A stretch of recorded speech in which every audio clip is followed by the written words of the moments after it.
نفاس والی عورت ٹھنڈک کے لیے، یعنی وہ عورت جس کو بچہ پیدا ہوا ہو، جس کی ڈلیوری ہوئی ہو، وہ جب چاہے وہ غسل کر سکتی ہے ٹھنڈک کے لیے، یا میل بدن پر زیادہ لگ رہی ہو اور کچھ بورس سی لگ رہی ہو طبیعت، اس کی وجہ سے جب وہ چاہے غسل کر سکتی ہے، اس میں کوئی حرج اور کوئی ممانعت نہیں ہے۔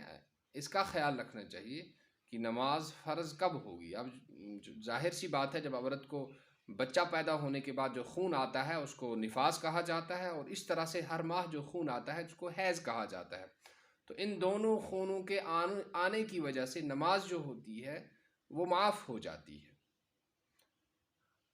تو حیض کی حالت میں نماز جو ہے وہ معاف ہو جاتی ہے، البتہ روزوں کی قضا کرنی پڑتی ہے، روزے بعد میں رکھنے ہوتے ہیں جب وہ ٹھیک ہو جائے۔ تو اس صورت میں اس کا خیال رکھیں کہ ہم جو بچہ پیدا ہونے کے بعد جو خون آتا ہے اس کو نفاس کہتے ہیں، اور نفاس کے بعد نماز معاف ہو جاتی ہے۔ اور جب نماز معاف ہوتی ہے تو لیکن یہ دیکھنا ہے کہ نفاس کا خون آ بھی رہا ہے یا نہیں آ رہا ہے۔ بہت ساری عورتیں یہ سمجھتی ہیں شاید کہ بچہ پیدا ہو تو پھر نماز نہیں پڑھنی ہوتی ہے، بچہ پیدا ہونے کی وجہ سے نماز معاف نہیں ہوتی ہے، خون آنے کی وجہ سے نماز معاف ہوتی ہے۔ اور خون کا جو رنگ ہوتا ہے وہ سفیدی کے بغیر جتنے بھی رنگ ہوں، چاہے گرین ہو، چاہے یلو ہو، یا چاہے بلیک ہو، جتنے بھی رنگ ہیں وہ سارے نفاسی کے رنگ ہوتے ہیں، لہٰذا ان کی وجہ سے نماز معاف ہو جائے گی۔ اب جو ہے وہ خون کتنے دنوں تک آتا ہے یہ ہے اصل مسئلہ۔ تو زیادہ سے زیادہ اس کی مدت جو ہوتی ہے، یہ پیریڈ جو ہوتا ہے اس کی مدت 40 دن ہوتی ہے، اور کم از کم اس کی کوئی مدت ہی نہیں۔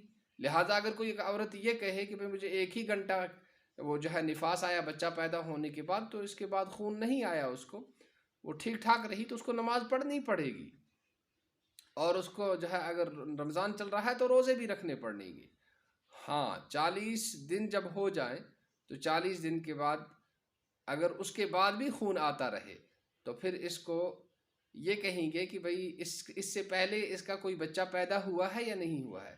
اگر اس سے پہلے کوئی اس کا بچہ پیدا ہوا ہے تو اس بچے کی پیدائش کے موقع پر اس کو یاد کرنا ہوگا کہ مجھے کتنے دن خون آیا تھا۔ جتنے دن پہلے بچے کی پیدائش پر خون آیا تھا اتنے ہی دن آج بھی مانا جائے گا، اور کہیں گے کہ بھئی اس کا اتنے دن کا جو ہے وہ نفاس ہے، اور اس کے اتنے دن کی جو نماز ہے وہ اس کو معاف ہے۔ اور اگر اس کا بچہ اس سے پہلے پیدا نہیں ہوا ہے اور آج کی دفعہ اس کا بچہ پیدا ہوا تو اس کو خون آتا ہی رہا اور 40 دن سے بھی زیادہ ہو گیا، تو اس صورت میں یہ کہیں گے کہ 40 دن کی جو نماز ہے وہ معاف ہے، اور 40 دن کے جو روزے ہیں ان کی قضا کرنی پڑے گی۔ اس طرح سے اس کو یاد رکھنا چاہیے، عمل کرنا چاہیے کہ ایک تو یہ بات سمجھ لینی چاہیے کہ بچہ پیدا ہونے کی وجہ سے نماز معاف نہیں ہوتی، روزہ جو ہے ساقط وہ جو ہے مؤخر نہیں ہوتا، بلکہ وہ تو کس وجہ سے ہوتا ہے؟ خون کے آنے کی وجہ سے۔ اور خون کم از کم 1 گھنٹہ بھی آئے گا، 3 دن بھی آئے گا، 5 دن بھی آئے گا، جتنے دن آئے اتنے دن کی نماز معاف رہے گی۔ اس کے بعد اگر ٹھیک ہو جائے تو نماز پڑھنی پڑے گی۔ ہاں، اگر خون آتا رہے تو پھر زیادہ سے زیادہ کتنے دن کی نماز معاف ہوگی؟ 40 دن کی نماز معاف ہوگی۔ اور اگر 40 دن سے زیادہ بھی آئے اور پہلی بار بچہ پیدا ہوا ہے تو 40 دن کی نماز معاف ہو جائے گی۔